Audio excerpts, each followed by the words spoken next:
Hola, muy buenas tardes. Bienvenidos a una nueva edición del programa Doctores en Línea. Estamos en el capítulo 8 de la octava temporada. Me presento, soy la doctora Carolina Díez, pediatra, trabajo en el Hospital Hernán Enríquez Aravena y voy a ser la anfitriona del día de hoy. Doctores en Línea es un programa que surge como una alianza estratégica entre el Hospital Hernán Enríquez Aravena y UFROvisión, que es el canal de televisión de la Universidad de la Frontera. Recuerdo que para difundir temas sobre el cuidado, la prevención de salud para toda la comunidad.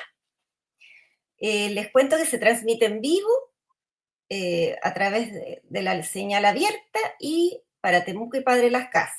Y desde Concepción y Acoyalque se transmite a través de Telsur, Canal 48.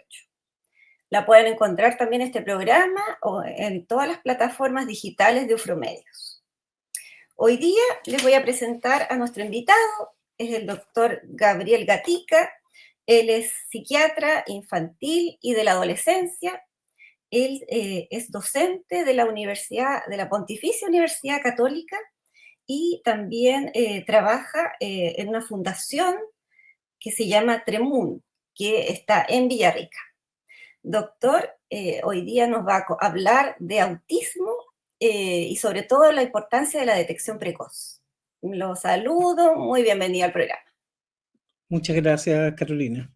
Le agradezco mucho la invitación y espero que le sirva un poco esta conversación a la comunidad, porque es un tema bien prevalente que genera harta discusión, harta preocupación entre la población, en los colegios, en las familias, así que súper bien de que hayan elegido hablar esto. Así es. Voy a comenzar con unas preguntitas, doctor, para que vayamos guiando la conversación. Primero partir, por supuesto, ¿qué es el autismo? Si nos puedes explicar así con palabras fáciles para entender, sobre todo para los papás que están viendo, que deben estar muy interesados en este tema por sus niños. Ok, sí. El autismo a veces es difícil de entender, quizás para, no solamente para los padres, sino que también a algunos profesionales de salud se les hace difícil entender que el autismo no es propiamente una enfermedad, digamos, ¿ya? No es una enfermedad, sino que es la manifestación de un modo, de una condición, ¿ya? De una cualidad de desarrollo de los niños que tiene ciertas características específicas, especiales, pero que no está causada por una enfermedad en sí, sino que hay varias condiciones de salud que se pueden manifestar a través de esto que nosotros denominamos autismo, ¿ya? Entonces, lo primero que habría que decir es que no es una enfermedad propiamente tal, sino que es una condición en el neurodesarrollo, es decir, en el desarrollo infantil, en el desarrollo neurológico infantil, y que determina o hace, ¿no es cierto?, de que los niños que tienen estas características del autismo presenten ciertas dificultades, primero que nada, en la socialización con otros niños, con sus propios padres, ¿no es cierto?, más adelante con la escuela, en la comunicación, en el lenguaje utilizado para la comunicación, y una serie de conductas que nosotros denominamos desde el punto de vista de la medicina conductas repetitivas, estereotipadas, ¿ya? Que son ciertos tipos de conductas que algunas veces los niños con autismo presentan, como ciertos aleteos de manos, por ejemplo, ciertos movimientos estereotipados, ciertas conductas repetitivas o ciertos intereses muy, muy marcados de los niños con autismo, con, por ejemplo, ciertas figuras de acción, mutitos, dinosaurios. Hay variados tipos e intereses que se van presentando, pero la característica de estos intereses que tienen los niños con autismo es que son muy intensos, ¿no es cierto? Y como muy restringidos, es decir, que no les permiten a los niños como involucrarse en otros juegos, sino que si quieren mantener todo el tiempo ocupados y atendiendo a ese tipo de intereses que tienen. Entonces, eso es más o menos el autismo así como a grandes rasgos, ¿ya?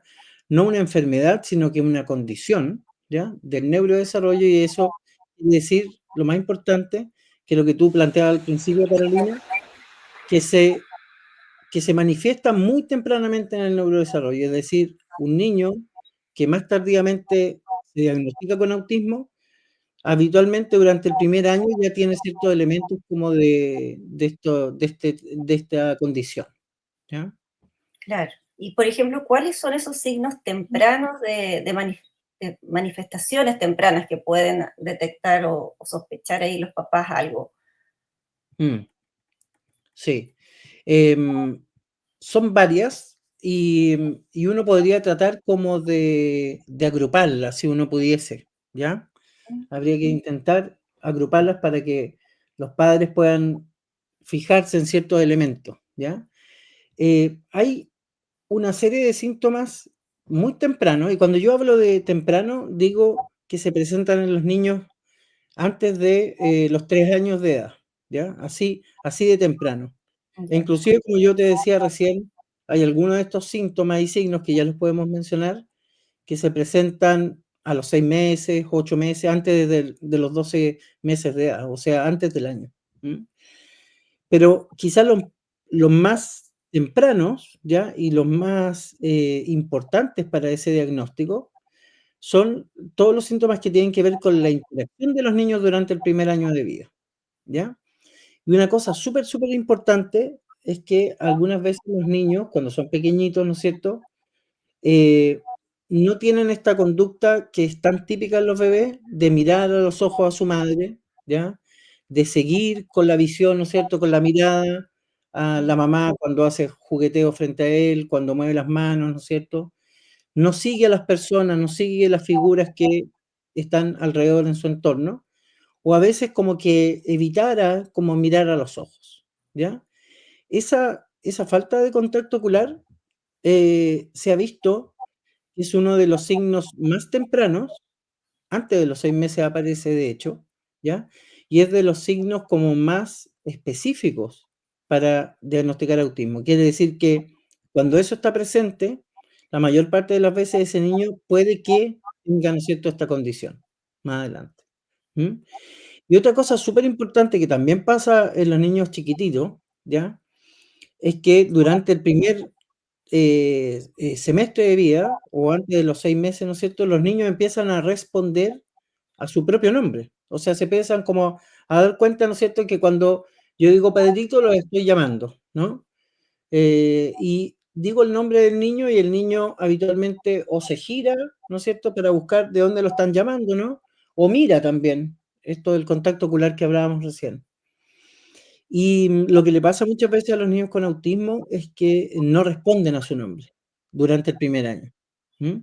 Entonces, otra segunda cosa que pudiese llamar la atención de los papás, de las mamás, ¿no es cierto?, de las personas que cuidan a niños pequeñitos, de las profesoras que trabajan en los jardines infantiles, ¿no es cierto?, es un niño pequeño, ¿ya?, antes de 3 años, que no responda a su nombre, o que a veces como que ignorara que lo están llamando, ¿ya?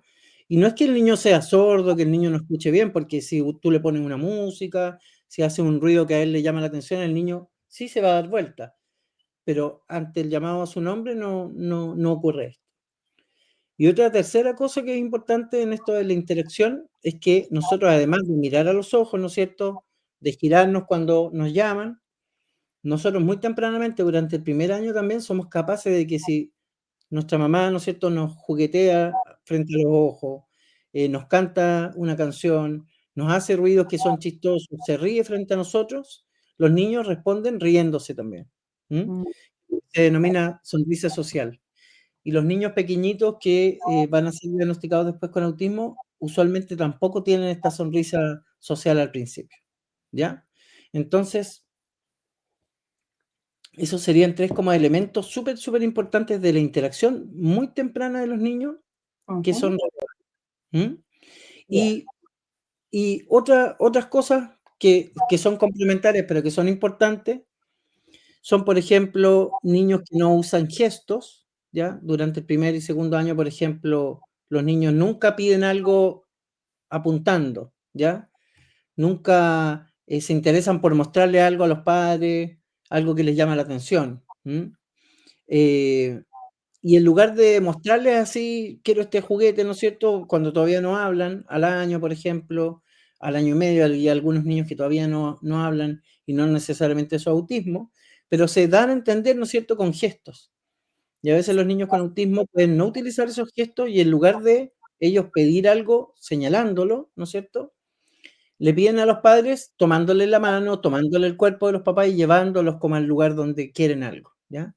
Eso que nosotros le llamamos instrumentalización es algo que a veces se ve en los niños con autismo, ¿m? Y la otra cosa que es súper importante y que pudiese llamar la atención de los papás, y como último elemento que te voy a mencionar, ¿Sí? es el tema de la atención conjunta, ¿ya? Ya, La atención conjunta es cuando nosotros estamos con un hijo, ¿no es cierto?, poniendo los 2 atención a un juguetito, por ejemplo. Y estamos los 2, mi hijo acá al lado y yo acá, ambos mirando al juguetito. Y lo miramos los 2 el juguete, nos miramos a nosotros, miramos el juguete, etcétera. Estamos como contemplando algo, los 2 al mismo tiempo, los 2 interesados. A veces los niños con autismo durante el primer, segundo año de vida tampoco tienen esto de poder estar con otro como compartiendo una atención, ¿m? Entonces, esos serían como los signos, yo te diría, como más relevantes. No mirar a los ojos, no utilizar el contacto ocular, no responder al nombre, no sonreír socialmente, no tener esta atención conjunta y, por último, no señalar para pedir cosas. claro.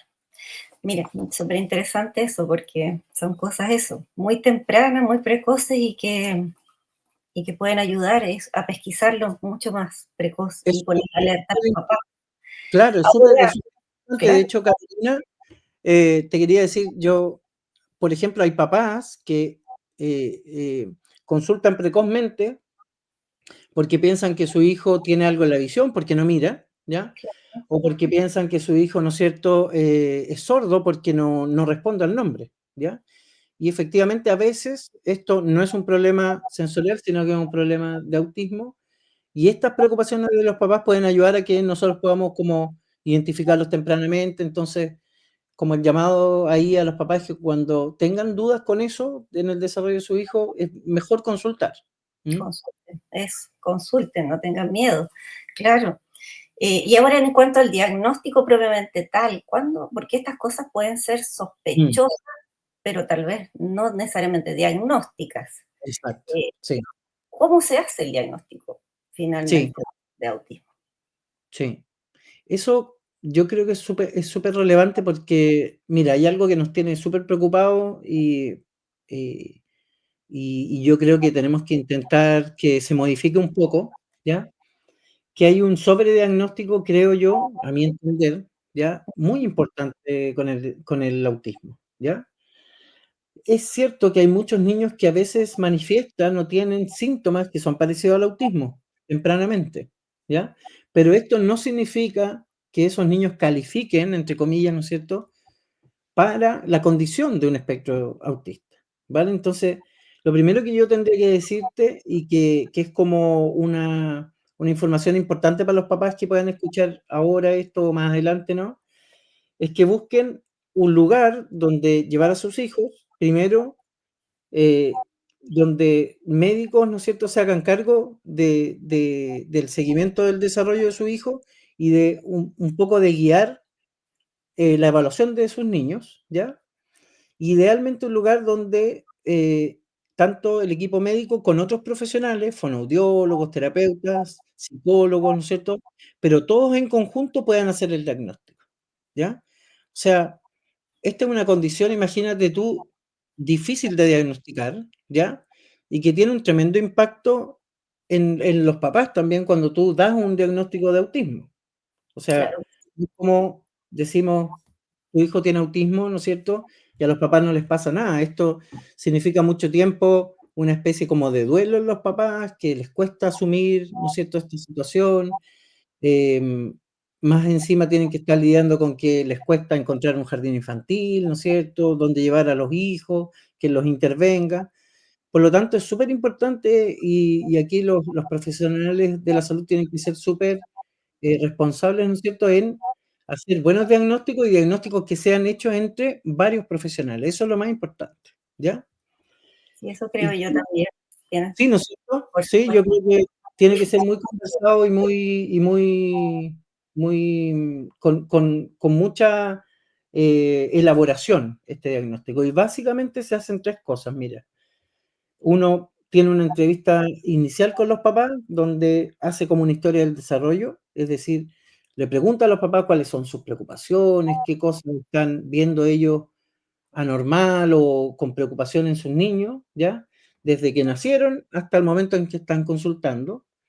Lo segundo es que después uno hace un examen físico, ¿no es cierto? Y una evaluación clínica de los niños. Y tercero es que toma alguna prueba estandarizada, y ahí hay una prueba muy conocida en la actualidad que se llama A22, que efectivamente es muy útil para hacer el diagnóstico, pero que no hace el diagnóstico, tiene que complementarse con estas otras 2 cosas que yo te digo. Por eso es tan importante que los papás puedan asistir a lugares donde hayan equipos de salud completos que puedan hacer estos diagnósticos y que puedan ser diagnósticos como bien realizados. Qué importante lo que dices porque mi impresión también pequeña, porque como pediatra veo a los niños, pero no necesariamente solo niños con espectro o con autismo, sospecha, pero muchos papás eso se quedan con la idea de que el diagnóstico tiene que ser solo el test.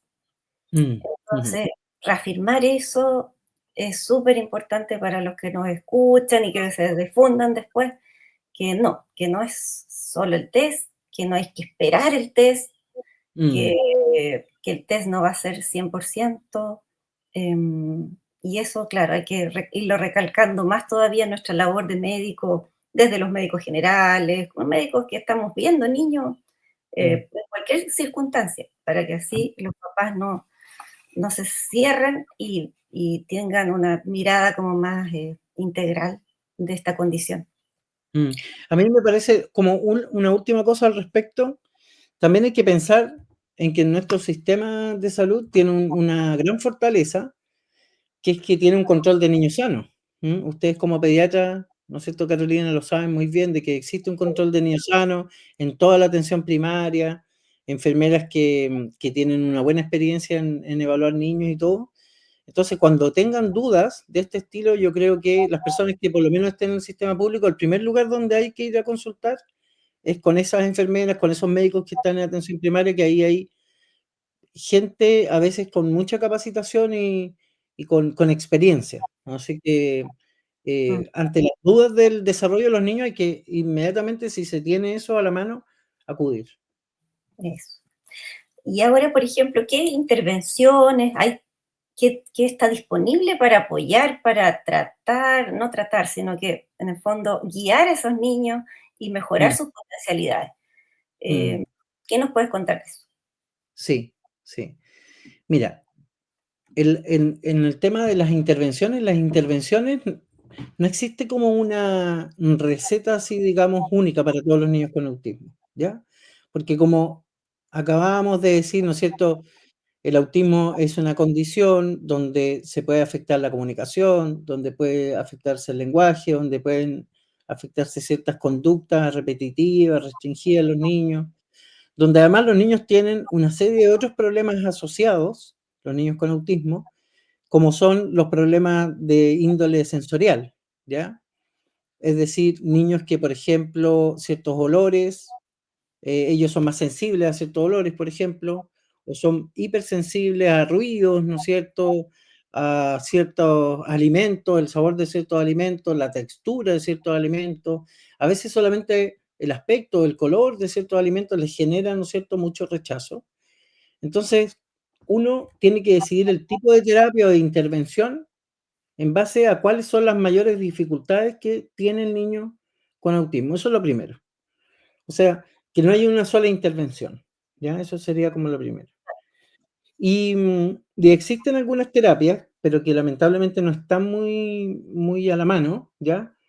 Que son los modelos de intervención temprana para niños con TEA. Ahí hay uno que se llama ESDM o modelo Denver, ¿ya? Y este modelo interviene justamente por sobre todo los elementos sociocomunicativos que están a la base del autismo, es decir, en niños pequeños, ¿ya? Entonces, ayuda a los niños al desarrollo de todas estas cosas que habíamos conversado. La falta de contacto ocular, ¿no es cierto? Ayuda a estos niños a utilizar el contacto ocular para relacionarse con otros. Ayuda a los niños a desarrollar algunos gestos como el apuntar, ¿no es cierto? Para pedir.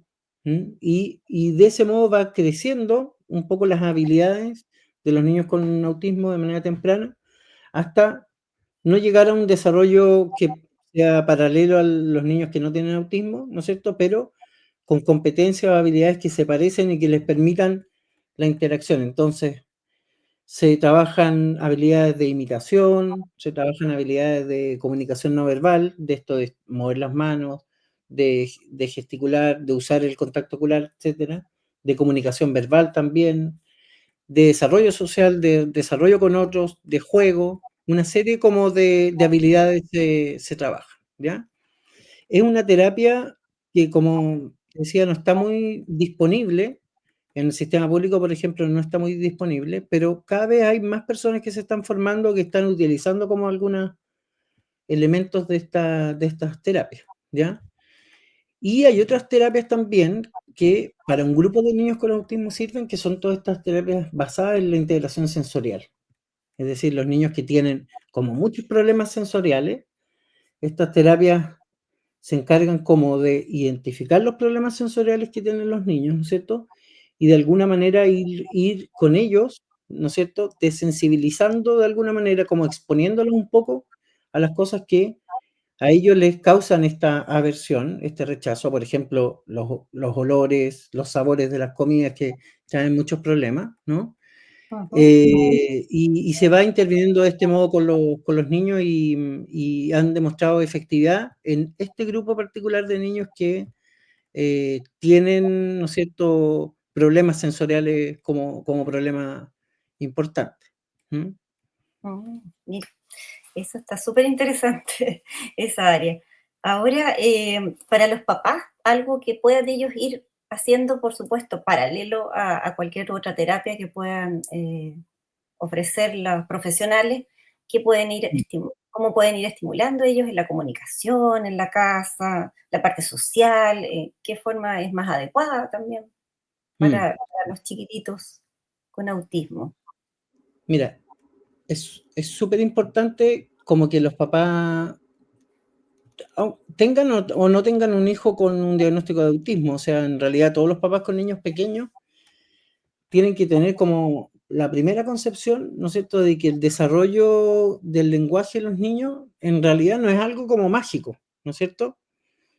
Que la relación social de los niños no es algo mágico tampoco. Que el juego de los niños tampoco son cosas mágicas. Los Mm, niños como que tienen cierta tendencia a desarrollar el lenguaje, a desarrollarse con otras personas, a jugar, etcétera, pero también que los papás tienen que llevar a cabo esa actividad con los niños para que puedan aprenderlo de algún modo, ¿ya? Entonces, son los papás los primeros que tienen que, de alguna manera, empezar a ensayar con los niños las primeras relaciones sociales, las primeras relaciones de cooperación, las primeras relaciones, ¿no es cierto? O sea, los primeros intercambios de lenguaje, el juego, etcétera, ¿ya? Y desde muy tempranamente lo que uno tiene que hacer justamente es o de acuerdo a la edad del niño, ¿no es cierto?, ir interactuando con su hijo de una manera que sea lo más interesante, ¿no es cierto?, y nutritiva posible con los hijos.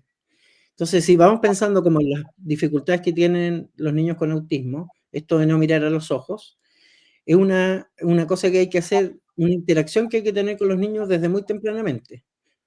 Situarse frente a la cara de los niños, no lejano, sino que más o menos cerca, mirar a los ojos, ¿ya? Estimular con cantos, estimular con lenguaje, estimular verbalmente a los niños. A medida que se les estimula de este modo, de manera cariñosa, ¿no es cierto?, de manera lúdica, cantando, tocarlos también, ¿ya? Acariciarlos, ayudar a que vayan integrando, ¿no es cierto?, todas estas como entradas sensoriales, una mamá que me mira, que me canta, que me sonríe, que me toca, ¿no es cierto? Es una mamá que me está ayudando como en mi cerebro a desarrollar y a integrar todas esas entradas. Que a medida que empiezan a crecer los niños, ¿no es cierto? Entonces uno empieza a hablarle, a cantarle, a hacer sonidos, ¿m? Y a buscar esta como imitación tan típica que nosotros hacemos siempre con los niños, ¿no es cierto? Típico que uno se encuentra una guaguita e inmediatamente empieza a hacerle a gu, a da, da, ba, ba, hacerle ruido, ¿no es cierto? Que es Eso. como así, como que uno inmediatamente lo hace, estamos como preparados para eso. Esa es Ujú. la interacción que hay que hacer tempranamente con los chicos, o sea, que ellos aprendan la interacción social a partir de eso. Y tener en los niños, ya las mamás que tienen niños con autismo, especial preocupación en que los niños desarrollen estas áreas que están con mayor déficit, siempre, siempre ubicarse a la altura de la cara y del rostro de los hijos, ¿ya? Si yo voy a dar una indicación, por ejemplo, ¿ya? Y yo sé que mi hijo con autismo puede que haga lo que yo quiera, ¿ya? Pero para que sea mejor y para que sea más nutritivo, le voy a dar la indicación, pero me voy a poner a la altura, con los ojos frente al niño, voy a buscar su mirada, voy a buscar de alguna manera que él me siga la mirada, el contacto ocular, y ahí voy a dar la indicación, ahí voy a conversar con él, ¿ya? Es decir, voy a de alguna manera entrenar con él la situación de que el contacto es a través del contacto ocular, a través del contacto físico, etcétera, ¿ya? ¿Qué otras cosas se pueden hacer? A través del juego, ¿m? Estimular el juego imaginativo, los niños es súper importante. Jugar con muñecas, jugar a peinar muñecas, ¿no es cierto? Jugar con figuras de acción, jugar con los autitos, hacer ciudades, todos esos tipos de juegos va desarrollando, ¿no es cierto?, un tipo de pensamiento, un tipo de juego que es como más abstracto, ¿no es cierto?, más imaginativo. ¿M? Y eso es una tremenda ayuda para el desarrollo cognitivo de los niños con autismo y los niños sin autismo, ¿ya? Entonces, uno podría decir, como para ir resumiendo, lo que debemos hacer como padres, ¿no es cierto?, es interactuar con los niños mucho, muchísimo. Una buena interacción con los hijos casi nunca está mediado por una pantalla, ¿ya? Casi nunca una pantalla nos permite tener una buena relación con nuestro hijo, porque Ujú. nosotros estamos frente a las pantallas mirando a la pantalla y no al niño, ¿no? Y el niño Claro, está mirando a la pantalla y no al niño, y no al papá. Por lo tanto, eso, ¿no es cierto?, hay que, yo creo, tratar de erradicarlo, tratar de sacarlo de la interacción. ¿Mm? perfecto. Sí, eso, las pantallas dejarlas de lado, por favor, porque no, hay una interferencia con la interacción cara a cara, ¿no es cierto? Los ojitos. Sí. Eh, Ahora hay una preguntita, mira, a lo mejor Sí. entre medio ya puedes contestar. Mm.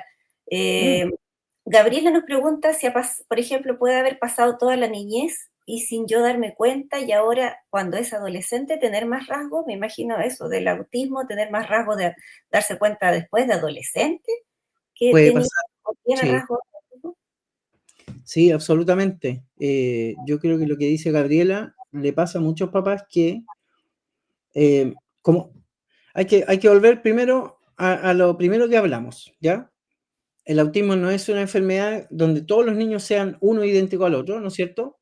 Es una condición donde los niños pueden tener mayores rasgos o menores rasgos de autismo.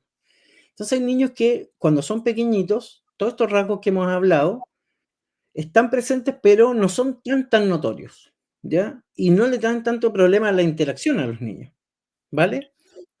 Pero ciertas cosas como sociales se van manteniendo, manteniendo, y cuando llegan momentos del desarrollo que son súper como exigentes en lo social, como es la adolescencia, porque la adolescencia es súper exigente desde el punto de vista social, porque queremos parecernos, ¿no es cierto?, a nuestros ídolos, queremos ser igual de bacanes que nuestros compañeros, ¿no es cierto?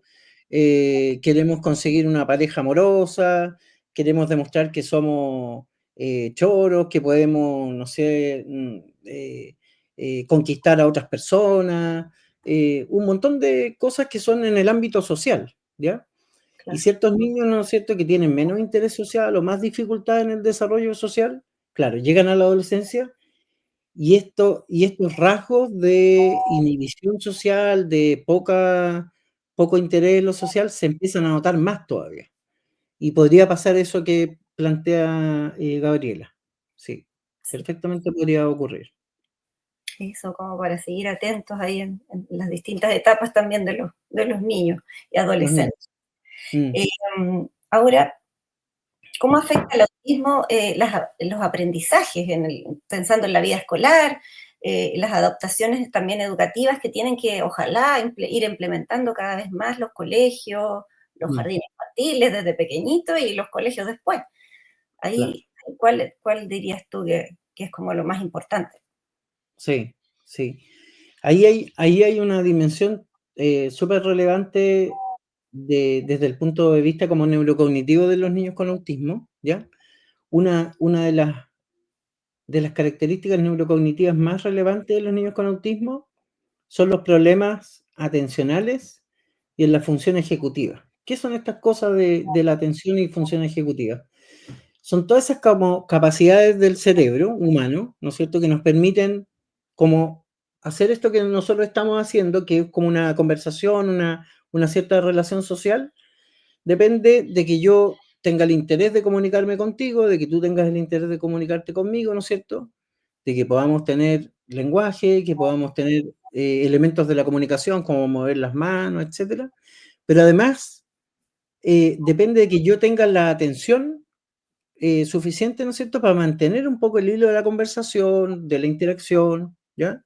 Y los niños con autismo tienen dificultades severas en la atención sostenida, en mantener una conversación, no solamente porque les cueste interactuar con otros, sino que también porque atencionalmente se vuelan más, digamos, así dicho de manera coloquial, ¿ya?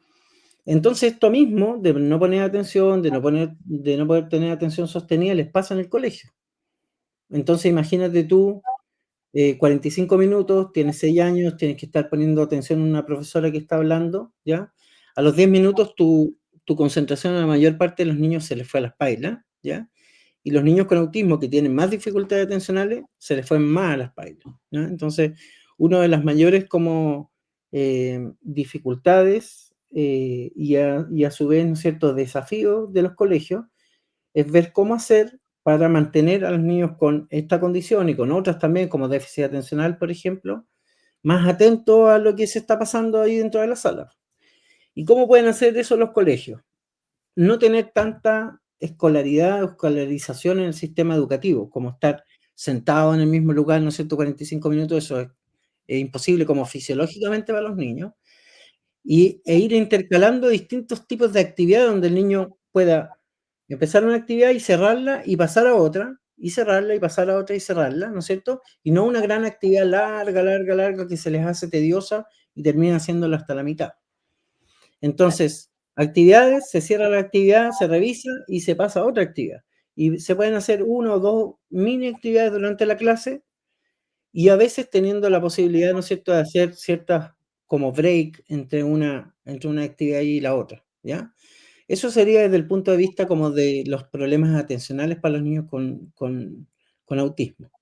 Ahora, hay un grupo de niños con autismo que necesitan mucho moverse, que están de un lado para el otro, ¿no es cierto? Necesitan saltar a veces, pararse varias veces. Como habíamos dicho al principio, una parte de los síntomas del autismo significa hacer ciertos movimientos, como aleteos, por ejemplo, ¿ya? Y desde ese punto de vista, claro, las escuelas tienen un problema importante en la infraestructura, en lo físico, porque no tienen espacio a veces. A Claro. veces caben los muebles donde tienen las cosas, caben las sillas, los mesones, ¿no es cierto?, de trabajo de los niños, y no mucho más dentro de la sala. Y claro, ahí hay una dificultad importante y eso es lo que vemos. Entonces el niño con autismo a veces a los 5 minutos quiere pararse, quiere salir de la sala, la profesora intenta que se mantenga ahí, el niño se enoja y se entra en todas estas espirales como bien complicadas de manejar. Entonces Mm, las educaciones escolares, los colegios tienen que hacerlas pensando en cuáles son las dificultades puntuales de los niños. ¿Mm? Y muchas de ellas tienen que ver con esto que estábamos hablando de la atención, como para mencionar algo que es más o menos relevante. exacto. Y sí, lo que se puede, eso, ir mejorando mucho en los colegios. Eh, Ahora hay hay un marco ahora de derechos y un marco legal para los niños con autismo y sus familias. ¿Cómo cortito, qué se puede decir de eso, de la ley que ya se aprobó y que ahora tiene que implementarse? ¿Cuál va a Mm, ser como la ventaja ahí para los pacientes y para las familias de los niños? sí, sí. Mira, la ley que se ha denominado como ley TEA, ¿no es cierto? Es una ley que tiene como su marco de aplicación a través de varios ministerios. ¿M? El Ministerio de Salud y el de Educación, esos sí son los centrales, diríamos, ¿ya? Está también el Ministerio de Desarrollo Social, pero para lo que compete a los niños, básicamente el Ministerio de Salud y el Ministerio de Educación. Entonces hay como ciertos derechos de las personas con autismo en Chile a partir de la promulgación de esta ley el año pasado, ¿ya? Que tienen que ver con la salud y con la educación, ¿ya? Entonces, desde el punto de vista de la salud, por ejemplo, la ley desde ahora va a asegurar el acceso a tener un diagnóstico y a tener un tratamiento dentro del sistema público de salud, ¿ya? Entonces, las personas, los hospitales, básicamente los consultorios, porque así se está pensando la ley, van a tener que estar capacitados y van a tener que tener a sus profesionales capacitados para que puedan diagnosticar autismo y para que puedan intervenirlo, ¿ya? La ley también mandató, ¿no es cierto?, al Ministerio de Salud a considerar al autismo como una probable patología para ser incorporada en el auge, y se está estudiando eso todavía. Eso no está todavía zanjado. Em, También mandata al sistema público de atención a tener todo un programa de detección temprana y de intervención temprana, es decir, a estos niños muy chiquititos, 3 4 años, poder diagnosticarlos desde muy pequeños para que las intervenciones se inicien tempranamente y esto pueda tener mayores efectos en ellos, ¿ya? Y entonces la ley mandata a todos estos derechos a las personas y mandata al ministerio a la capacitación de sus profesionales, ¿no es cierto? Y a instalar en las distintas comunas de nuestro país una especie como de centros, diríamos, de diagnóstico y de intervención para autismo, ¿ya? Que en algunos lugares se le está llamando como salas TEA o se les está poniendo distintos nombres, ¿no? Pero son finalmente dispositivos de salud que están orientados hacia la detección, el diagnóstico y la intervención más temprana. ¿M? Y en la educación hay una brecha tremenda. Si la brecha en salud es importante, yo creo que en educación también es súper difícil lo que está pidiendo la ley, pero yo creo que ojalá el país logre llegar a eso, ¿ya? A través ya existían leyes de inclusión, ¿no es cierto?, escolar, que prohibía la discriminación. Ahora esta ley como que fortalece más todavía esta no discriminación hacia los niños con autismo. Em, los niños, ¿no es cierto?, tienen el derecho de ser incluidos en programas de integración escolar, lo que ya estaba también en normativas anteriores, ¿ya? El Ministerio de Educación se tiene que encargar de capacitar a sus profesores, ¿no es cierto?, a los asistentes de aula, etcétera, y además debe garantizar la continuidad educativa. Eso significa como garantizar de que los niños no dejen la escuela por situaciones de discriminación o de falta de inclusión por su condición de TEA, que lamentablemente es lo que nos está pasando, porque los niños llegan a segundo, tercero básico y hasta kinder anduvieron bastante bien, pero en primero, segundo, tercero empiezan a tener, por toda esta escolarización de la educación, empiezan a tener dificultades y muchos de esos niños dejan de ir, empiezan a asistir menos. Los mismos colegios a veces les piden que asistan menos y por lo tanto esta ley, la idea es que ponga como en el centro la no discriminación, la inclusión y la continuidad educativa. Pero yo creo que todo eso es algo realmente como por ver cómo se va a ir aplicando. Sí, hay una gran tarea todavía por delante, pero Sí, ya está por lo menos la ley. Ahora, hablando tal vez un poquito de esa misma, pero en el área comunitaria, ¿qué apoyo pueden tener ahí las familias? desde el Mm. punto de vista comunitario, qué redes de apoyo existen ya y que las familias pueden acudir o pueden acercarse. Sí. El apoyo comunitario para las condiciones del neurodesarrollo son súper importantes. Para otras condiciones psicosociales también, para condiciones de salud mental son súper importantes. Lo más importante, yo diría, es como que los papás se den cuenta, en realidad, de que también hay otros papás, ¿no es cierto?, que han transitado esta dificultad del desarrollo en sus hijos. Un segundito. Sí, Perdónenme. no hay Eh, problema. Hacemos una pausa. Em, que los papás tengan un poco de, ¿no es cierto?, conciencia de que otros papás también están como transitando o ya han transitado por esta dificultad de tener un niño que a veces no se comunica, que a veces está más callado, que a veces no mira, que a veces no juega con otros niños, ¿no es cierto? O que te están llamando del colegio porque no pone atención, porque quiere salir de la sala, etcétera. Entonces los papás se sienten como súper agobiados con esta situación, entonces sienten presión del lado del colegio. No todas las personas tienen acceso a tener un terapeuta, un fonoaudiólogo que los pueda asesorar, que pueda empezar a trabajar con sus niños. Y los papás de verdad sienten así como una sensación de agobio súper grande cuando se hace el diagnóstico o cuando empiezan a tener estos problemas. Entonces, los papás encontrarse con otras personas que ya han pasado eso y que le pueden dar algunos tips, que le pueden hablar de su propia experiencia, como anticiparles un poco de que esta situación no es un acabo de mundo, es como súper importante. Y esto no es que se me ocurra a mí, sino que lo he escuchado, ¿no es cierto?, de mamás que se encargan de hacer coaching, de hacer trabajo con otros papás que están teniendo esto, ¿no es cierto? Y papás con más experiencia pueden como ayudarlos, como apañarlos un poco. Entonces, desde ese punto de vista, que los papás, por ejemplo, participen en agrupaciones de padres con niños con autismo, yo encuentro que es súper positivo, ¿ya? Muchas veces estas agrupaciones consideran el trabajo con profesionales, con fonoaudiólogos, terapeutas, psicólogos que ayudan a estos padres, ¿no es cierto?, a informarse sobre el autismo, y sobre todo el apoyo entre pares, yo creo que es fundamental acá, ¿ya?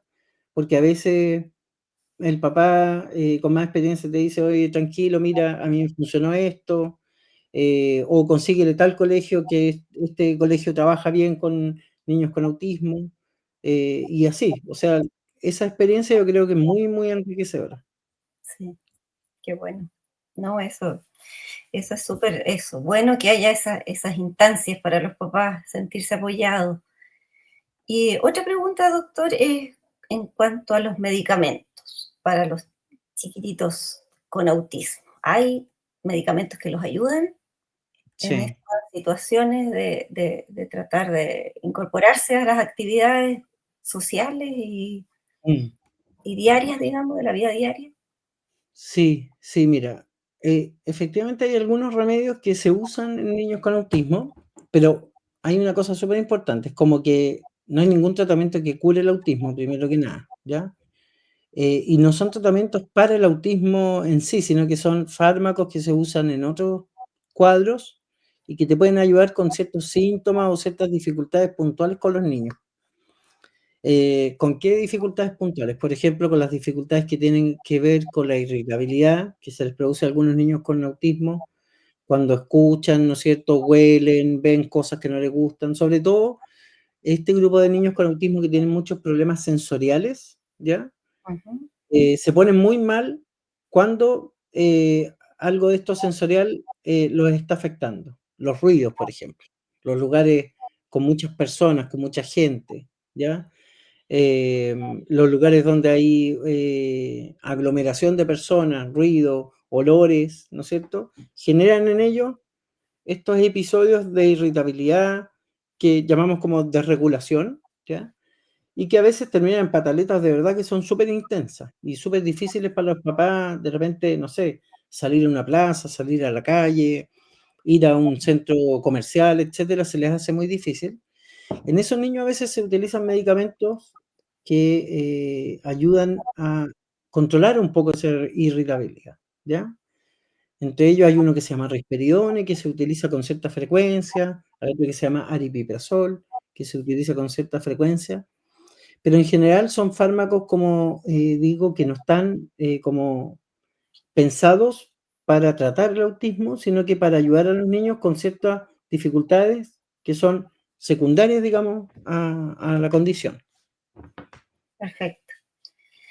Ahora, ¿cuál es la evolución finalmente de los pacientes que tienen esta condición, doctor? Mm, Ahora, pensando en la vida de más grandes, adolescentes y adultos.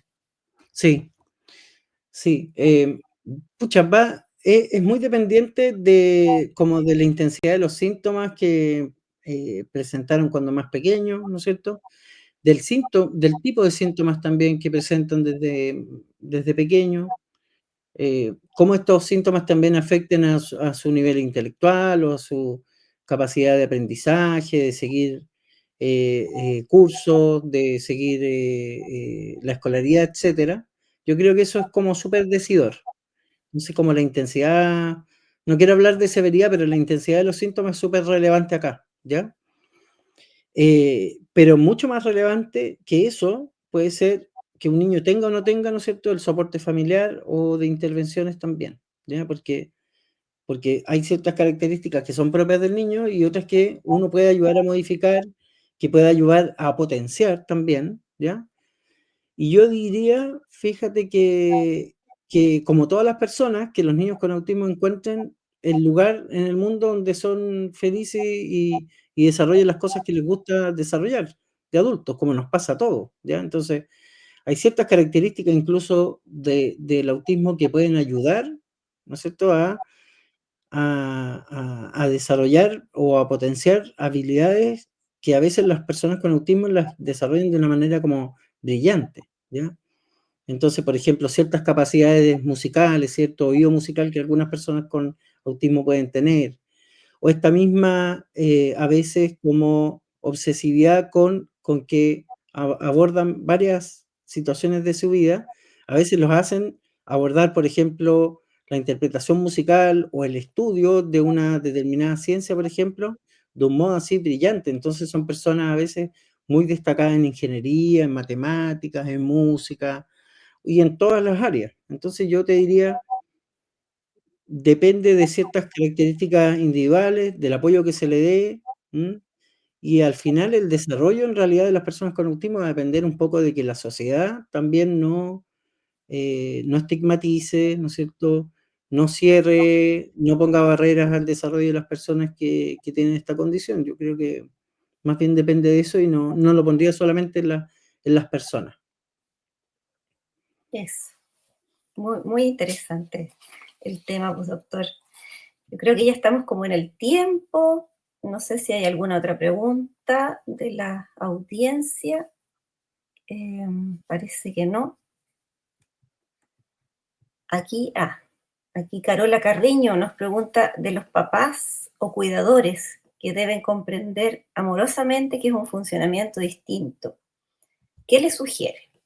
Mm, Mm, sí. interesante.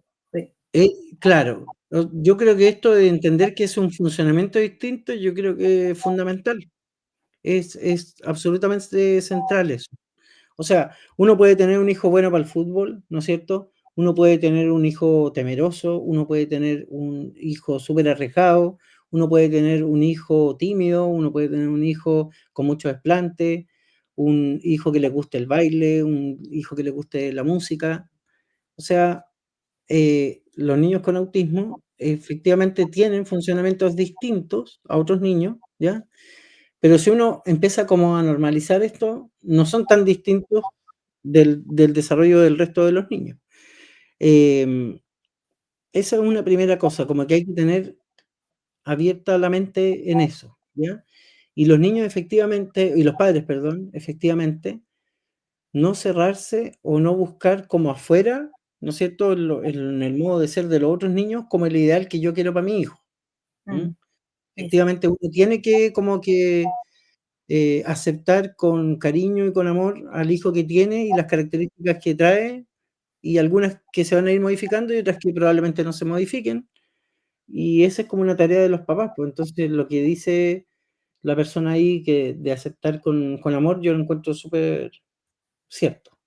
Mm. aceptar las Yo diferencias, claro, central, sí, aceptar las diferencias y las particularidades que cada uno de nosotros tiene. claro, porque no solo los niños que tengan autismo, sino que uno ve toda la diversidad de niños que tienen cosas obviamente distintas y que tenemos que promover esa aceptación de la diferencia, que no querer que todos sean iguales en el área social, en el área de aprendizaje, en el área. Y esa yo creo que, que es la tarea como más grande para todos los adultos. Sí, Sí. sí, sí, Eh, porque probablemente todos nosotros fuimos criados en una cosa así como bien vertical y como bien de, ¿no es cierto?, de seguir un solo estereotipo, pero las cosas para bien han cambiado en ese tipo de visiones. eso. Ya, doctor, ya estamos en la hora. Nos despedimos del programa. Doy las gracias también a la gente que estuvo conectada. Muchas gracias por estar con nosotros hoy día y a ver, los invito para el próximo programa entonces, para la próxima sesión de Doctores en Línea. Que Mu tengan un resto de tarde muy bonita. Gracias, Muchas gracias, gracias por la doctor Vargas. invitación. De Muchas nada. gracias por la invitación. Chao. Sí. Chao.